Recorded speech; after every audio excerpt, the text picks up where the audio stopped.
Hello, my name is Laura Anderson, and I'm going to be your professor this semester for Crisis Counseling, which is Psychology 4546.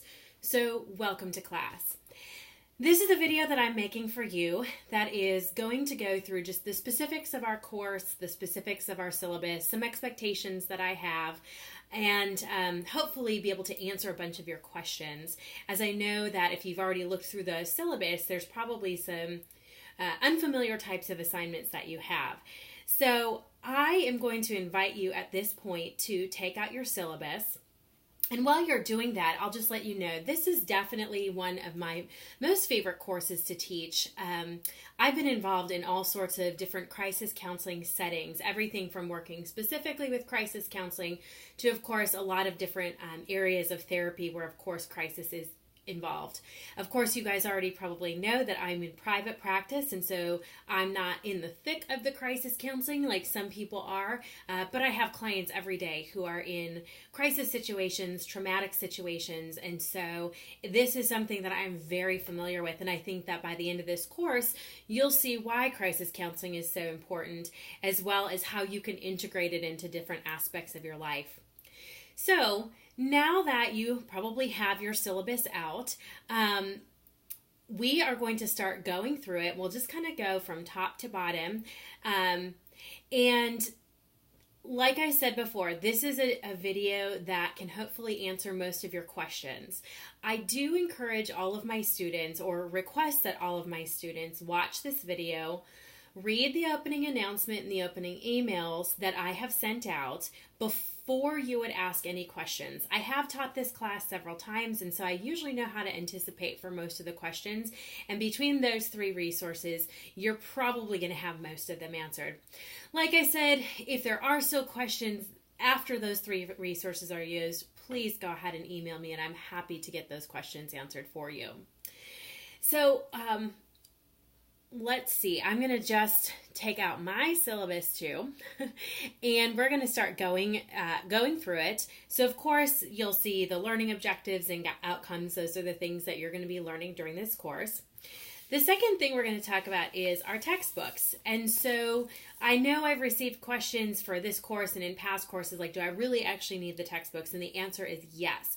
We use two of the textbooks specifically almost every single week. And so it is very important that if you don't have them already, that you go ahead and get those so that you don't get too far behind on our reading. And the two textbooks that we use the most are, of course, going to be the Wigger text and the Floyd text. So that is our crisis counseling and then essentials of crisis counseling.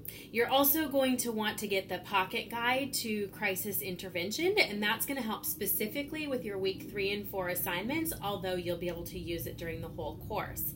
And of course, they do recommend getting an APA manual. We'll talk about that a little bit later. This course, like every other course, is APA in the sense that whenever we're doing writing and papers and postings, APA format is required.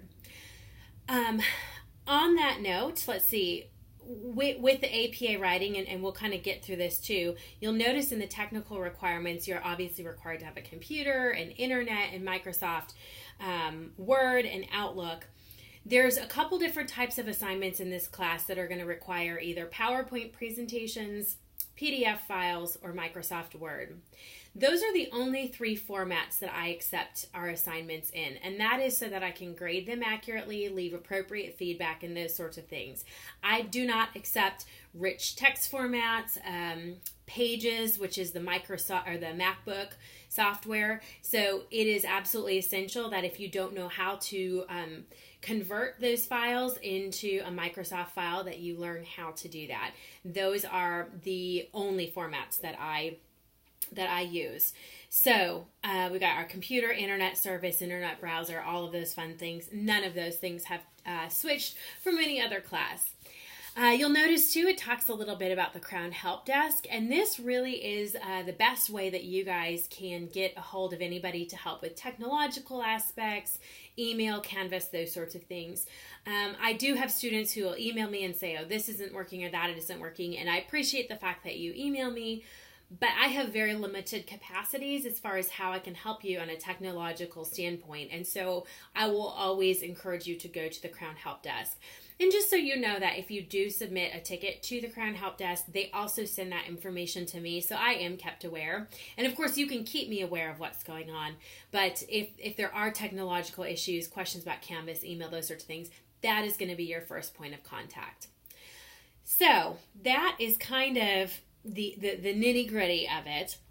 We are going to start going through the assignments because I know that is kind of the bulk of where the questions will come and really the bulk of the syllabus. The first thing, of course, is the learning contract. If you have made it this far in the program, you are very familiar with this. So this is no different than any other course in what your learning contract is. That does need to be completed, but within the first couple days of class, just to ensure that you are participating in the course, that you've logged in, that your attendance is checked.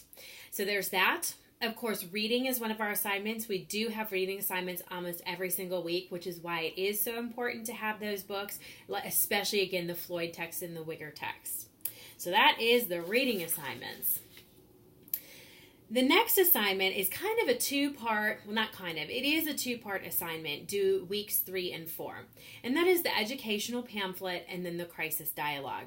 So the first part is the educational pamphlet, that's due week 3. The second part is the crisis dialogue, that's due week 4. The educational pamphlet is essentially what it sounds like. It is going to be a pamphlet or a brochure, which is pretty much the same thing, that you are going to create that discusses a specific topic of crisis. That could be domestic violence, it could be bullying, suicide, grief, a natural disaster, anything like that.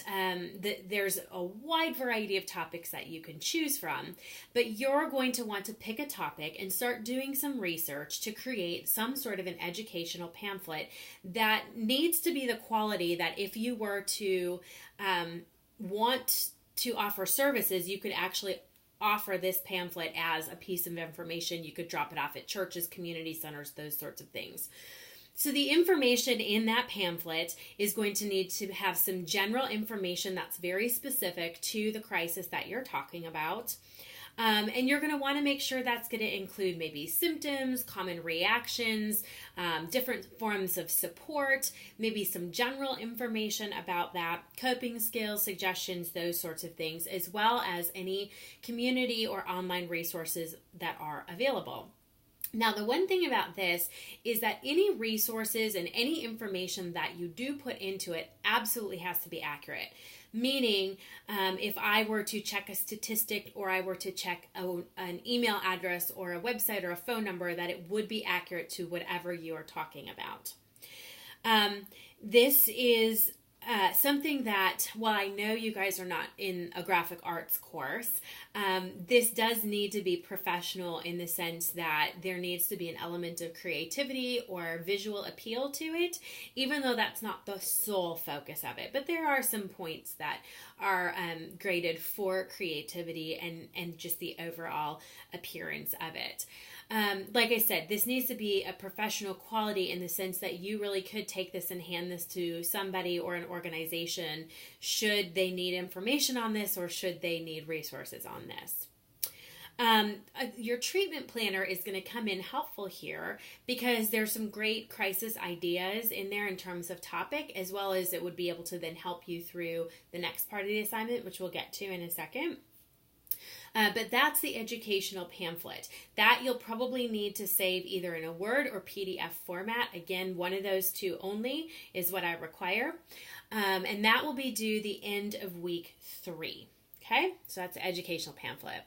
The second part of that assignment, which is going to be due week 4, is going to be your crisis dialogue. And you'll notice that both of these two assignments have a significant point value, especially the crisis dialogue. So the one big thing is that you will be using the exact same topic in the crisis dialogue as you did in your educational pamphlet. So this is going to kind of be almost a niche. So definitely pick something that you are interested in. And you'll see there's going to be some other facets of assignments that you can use this interest in as well. So the crisis dialogue is basically going to be literally a dialogue that you create as if you were a therapist and you were seeing somebody who is coming into you as a client or as an assessment of that particular crisis. So it's going to look a little bit like a script, and when we get to that week, I'll make sure that I send you a little bit of what that would look like. And you're going to basically just do an assessment of when that person comes into your office. What are the questions that you would ask them? How would you develop rapport? How would you give resources? And how would you refer them out? Those sorts of things. It does need to be 4 to 6 pages. You can go a little bit over that, but I've found in the many times that I've taught this class, it will almost never be under 4 pages. And of course, that does not include a title page or a reference page. This is where your your crisis intervention pocket guide is going to come in handy. This will have some resources and questions to think through. This might help guide you in how you would want to formulate that crisis dialogue. So again, make sure you get that text also. If you look at the syllabus, you will see the breakdown of the points, like how each assignment is graded and how many points are graded on different things. That is going to be due the end of week 4. So week 3 is the educational pamphlet. Week 4 is the crisis dialogue.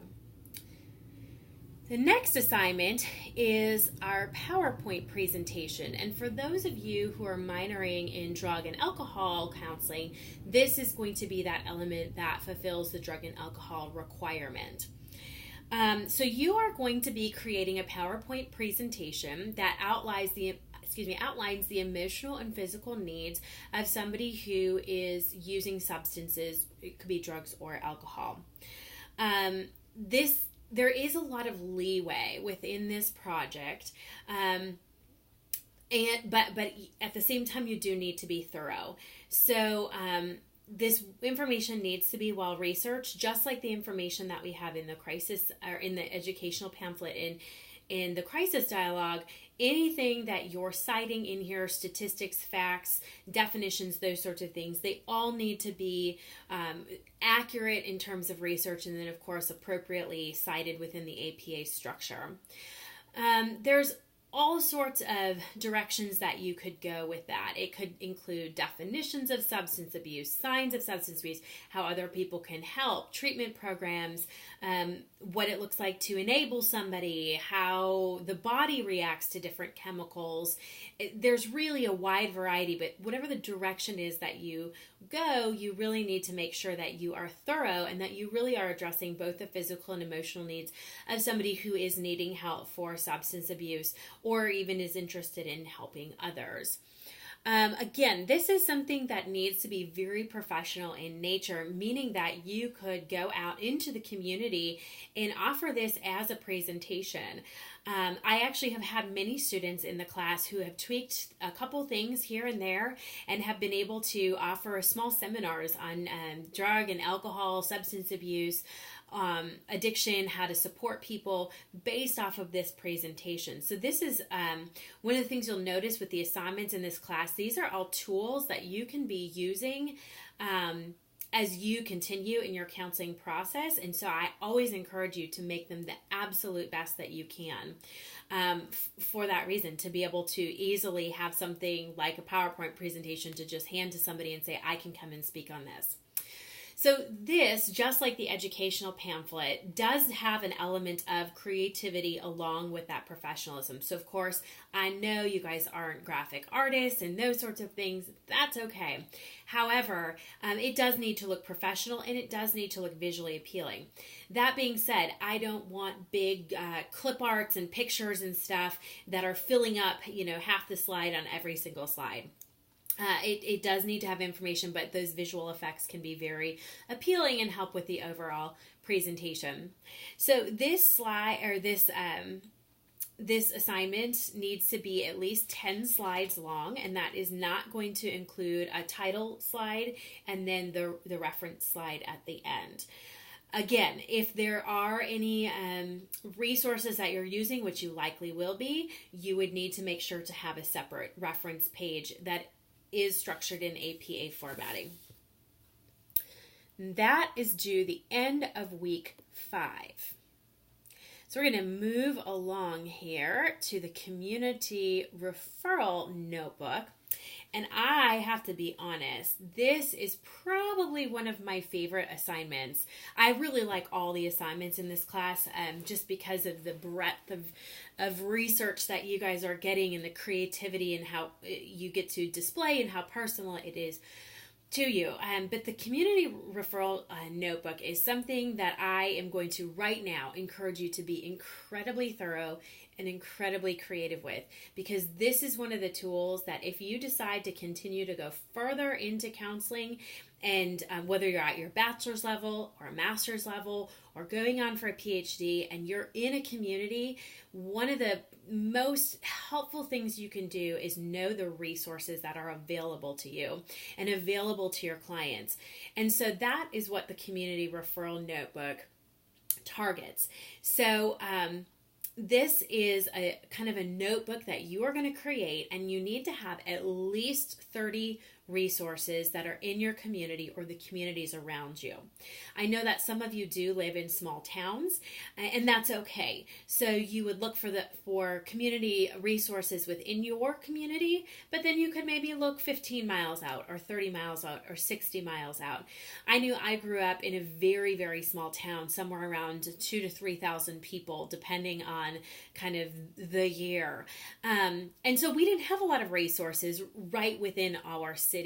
However, we did have places 10 miles away and 30 miles away and 60 miles away that absolutely were able to be used by us and wonderful resources, and that were very easily accessible. So if you live in a small community, I would very much encourage you to branch out, even if it has to be 120 to 200 miles. Those are still going to be resources that you would need to know about. So in this assignment, there's a couple different elements of grading. First of all, you're going to be graded on the depth of content. So what that means is that you are being creative and you're not just listing, say, a police office, doctor's office, the National Suicide Hotline, and maybe local churches.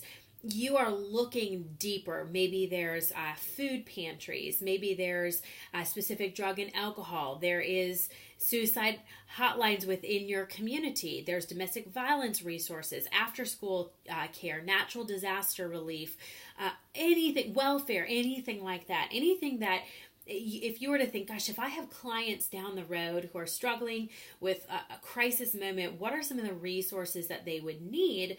And those are the resources that you need to be looking for. So really get in the mindset of, if I were a therapist with clients who may or may not have crisis at different times, what are the resources that I would want to be able to present to them, or at least just know off the top of my head, even to help other therapists. You are also going to be graded on the accuracy of information. And so that means that all of the information that you guys gather both has to be accurate to a crisis type setting, but also needs to be accurate to your community, so that if I went and I click on websites, or I email people, or I look up addresses or the services that they offer, that it is completely accurate, that there's nothing about that you just made up. So that is actually part of the grade. And then the other part of the grade is going to be the organization and the presentation of this content. So again, I know this might seem really tedious given that this is not a business class or an organization class. Again, this is for you. And this is also something that potentially you could give out to clients, that you could have in a waiting room or a lobby, something that you want to be able to easily update as more resources become available. And so there really is an aspect of organization and presentation here. So within the notebook, there needs to have some sort of an index or a table of contents. Things need to be alphabetized or categorized. It needs to be very easy to follow, very accurate. Each referral source is going to need to have contact information with it, and making sure that it's correct. but you're going to want to put things like locations, phone numbers, emails, contact people, websites, and of course a brief description of what the service is, if there's a contact person, that sort of thing.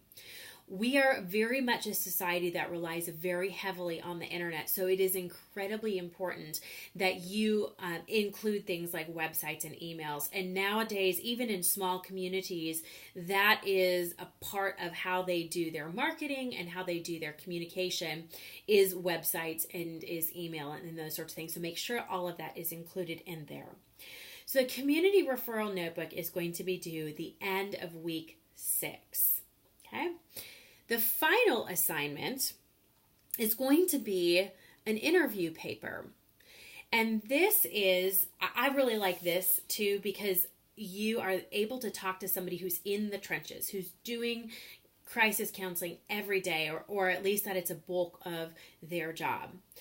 So the person that you interview could come from a variety of different places. It might be a school guidance counselor, domestic violence shelter worker, crisis pregnancy, maybe somebody who works for a crisis hotline, maybe specific departments within the police department. There's really a variety of people that you could interview for this paper. The one thing I am going, the two stipulations rather that I do put on this is, first of all, I do request that you do not interview somebody from a church. I do know that churches oftentimes do crisis counseling. Pastors will do crisis counseling. However, as you'll find through this class, oftentimes there's very specific training for crisis counseling. And so I really want for you to be able to talk to a person who has done specific crisis counseling training. That's not knocking churches or pastors or anything like that. It's that they oftentimes have their own way of dealing with crisis counseling.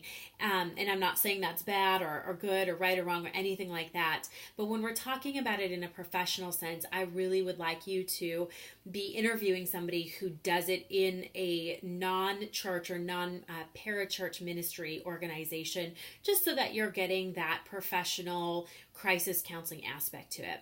The second thing that I would request is that there are those of you who do work in a counseling setting or in a crisis counseling setting, or volunteer in a crisis counseling setting. If that is the case, well, that's so wonderful, and I'm so excited that you can bring all of your experience and knowledge into this class. I'm going to ask you to not interview anybody from where you would work or volunteer or are a part of. The reason why is I just want to get you out of that field and give you experience to be experiencing other crisis counseling modalities and how people deal with it. So again, this is really just expanding your view. So those are kind of the two stipulations, that please don't look to somebody who does like pastoral counseling in the church and whatnot. And then also, if you are a part of working with volunteering, those sorts of things at a crisis counseling or counseling center in general, please look beyond where you normally go to work or volunteer for your crisis volunteer. This interview does need to be face-to-face if at all possible. And the one thing that you really are going to need to do is make sure to plan for this in your schedule. And the reason this is so important is, of course, because you are involving another person and their schedules are subject to change also. This is an assignment that, while it is due week 7, you probably need to start working on it now, lining up those interviews, thinking about interview questions, and those sorts of things. I hate to say this, but if we get to week 6 or week 7 and you come to me and you say, my person fell through, or I haven't been able to find somebody, it's very difficult for me to have sympathy for that because we're talking about it so far in advance. So make sure these first couple weeks of class, while the assignments are pretty light, that you are identifying who these people would be, contacting them, and getting something on the books and start working on what you would want to ask them. Regarding the specifics of the assignments, so you really will design your own questions that you're wanting to ask. And I think as you go through this class, you might identify some different questions that might be appealing to you, but just some topics that you might consider. And of course, I can send these to you guys also, is maybe what are some of the common issues or crisis calls that they might receive? What's the plan that they have in place for dealing with crisis? What are some helpful pointers or tips in dealing with crisis? How do they personally handle themselves in a crisis situation? What might be some of the helpful tools or resources that they use in dealing with a crisis? And once they have, dealt with the crisis of the moment, what's their next step? How do they stabilize their client? How do they choose who to refer them to? And another big question would be, how do they take care of themselves and really fill up and rejuvenate, since they're working with crisis so often? So that's the interview paper. Of course, that is due the final week of class. But like I said, you're going to want to make sure that you start working on it now. Of course, we also have threaded discussions within this course. If you have been in my courses before, which many of you have, you'll know that this is one of my most favorite elements of the class. I know that oftentimes being in an online course can be a little bit isolating. And you're not with people face to face. And so I really feel like the group discussion board is a great way for you to be able to connect with your classmates. It creates community.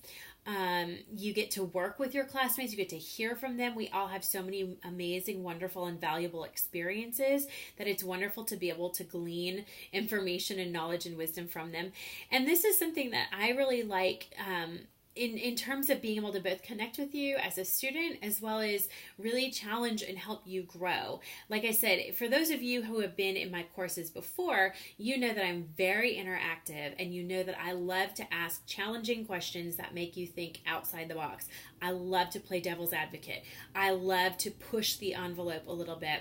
And that is not to push a belief on you. It is not to make you change your beliefs. It is simply to offer the opportunity to expand your beliefs, or to think about things that you maybe have never thought before, and then figure out, how do I need to take that into my personal life? Or do I need to take that into my personal life? Or perhaps it just affirms the things that I already believe, and I can feel even more certain in them. So I feel like group discussion boards are a wonderful, wonderful tool to be able to do that. Again, group discussion boards, they do need to be APA formatted. So you'll probably be citing your sources from our textbooks, or maybe external articles and those sorts of things. And so your sources do need to be cited. Of course, your first post is due on Thursday of every single week, and then 2 follow-up posts are due by Sunday of that week as well. Of course, this is in your syllabus, but I always do like to go over it, and that, of course, is late assignments. So like I said in the opening announcement, which you've probably read by now, I don't accept late assignments if I am not notified prior to the assignment being due. So I do allow for extensions, but I really operate under the assumption that extensions are granted and not expected. So I absolutely understand that life happens. We all have our own traumas and crises and stressful situations. But the expectation of this class is that if you've made it this far in the program, you understand the importance of maintaining promptness and communication in finishing your assignments. So if you request an assignment and are granted or wanting that assignment, extension, you're going to need to request the extension at least 48 hours prior to the assignment being due. And the easiest way to do this is just email me and let me know what the reason is that you are requesting the extension. I very much like to work with you, but I just need you to communicate with me. So the email that you send me allows me to have a dialogue with you to figure out the best plan for when to get that assignment turned back in. In regards to communication, please feel free to email me with questions or the need for more information. I do check my email at least once every 24 hours, and I will get back to you within 24 hours as it pertains to assignments, requests for extensions, emergencies, those sorts of things. But the other thing is I communicate with a lot of students outside of just the nitty-gritties of the course, whether it's about continuing their career in counseling or personal issues or anything like that. And so I welcome that, and please feel free to do that if you would like to. The only thing is I do request that you give me a little bit of extra time to respond to those. I will get back to you, but sometimes it takes me a week, just depending on the time of the semester. Additionally, I know that Saturdays and Sundays are still considered classroom days, but again, if you've had me in classes before, you know that I set a boundary of self-care for myself, that I do not check social media, emails, anything like that for anything I do professionally from about midday Friday through about midday Sunday. So I know that emergencies can definitely happen during those times, and if that's the case, again, just email me, and when I log back on Sundays, I will make sure that I take all of that into consideration. So I do send out weekly emails as well as posting announcements, and I do have an expectation that you will use those two mediums as ways of obtaining information on a regular basis. Again, because I've taught this course so many times, I typically know how to anticipate what the questions are. So I will direct you always to those mediums first, email and announcements. And after that point, if you have questions, then please email me. I do provide weekly lectures that vary in length, and these lectures tend to be a recap of the previous week. My goal in them is to answer questions, give further information, resources, discuss self-care, and then prepare you for the next week. You're not graded on listening to these lectures. However, I do answer a lot of questions again. And so, I encourage you to watch them. If you have any questions, almost everything will be answered in them. Each lecture is only 5 to 7 minutes long, so they're pretty easy to download and to view. And make sure that you watch all of them in a given week. You'll notice that since I've taught this course many times, I've pulled lectures from different courses in order to give the most comprehensive experience for you guys to have. So if you hear me referring to Blackboard or Angel, those are old formats that we used before we switched to Canvas. You can just assume that I'm talking about Canvas. Don't get confused with Blackboard or Angel. And the final thing is, remember in Canvas that you can set notifications for all sorts of different things. When things are due, when comments are made on posts, when grades are up, those sorts of things. So make sure that you do that specifically for this course so that you can have that information that you need. Other than that, I would encourage you to go through the rest of the syllabus on your own in terms of the different resources that are available to you with student services, academic services, technical support, Canvas, those sorts of things. And most of you guys are very familiar with this again because you've been through this course, these courses so many times. So I'm going to go ahead and end it there. I know this is a lot of information, but like I said, I think between this video, the emails, and the announcements that I post, you guys will have a very thorough understanding of what this course is about, what the details of the assignments are, and I don't think you'll have many questions left over afterwards. So I am very much looking forward to getting to know each of you better. I love teaching this class for so many reasons, but one of them being I know most of you. And so it's really fun to be able to get in on even a deeper level and get to know each other more, interact with one another, and hopefully learn a lot too. So I'm looking forward to the next 7 weeks, and I will see you on the group discussion board.